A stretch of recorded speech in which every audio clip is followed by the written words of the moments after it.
ఈరోజు మన దినఫలాలు ఎలా ఉన్నాయో తెలుసుకుందాం. మేషరాశి ప్రస్తుత పరిస్థితులను అవగాహన చేసుకొని మీకు అడ్డంకి రాకుండా మసులుకుంటారు. వృషభ రాశి అనుకున్న ఆదాయం సమకూరి అవసరాలకు తగినంతగా ఉంటుంది. మిథున రాశి స్థిరాస్తి వివాదాలు కొలిక్కి వచ్చి ఊరట చెందుతారు. కర్కాటక రాశి అనుకున్నది సాధించాలన్న పట్టుదల పెరుగుతుంది. సింహరాశి దీర్ఘకాలిక రుణబాధల నుంచి విముక్తి లభిస్తుంది.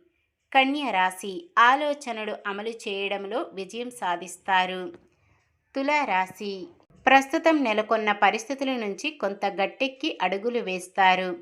వృశ్చిక రాశి చిన్ననాటి స్నేహితులను కలుసుకొని ఉత్సాహంగా గడుపుతారు. ధనుసు రాశి దీర్ఘకాలిక రుణబాధలు కొంత తీరుతాయి. మకర రాశి నిర్ణయాలలో ఎటూ తేల్చుకోలేని పరిస్థితి ఉంటుంది. కుంభరాశి అప్రయత్నంగా కొంత ధనప్రాప్తి కలిగి కొంతమేర రుణాలు తీరే అవకాశం. మీనరాశి పలుకుబడి హోదాలు కలిగిన వారు పరిచయమవుతారు.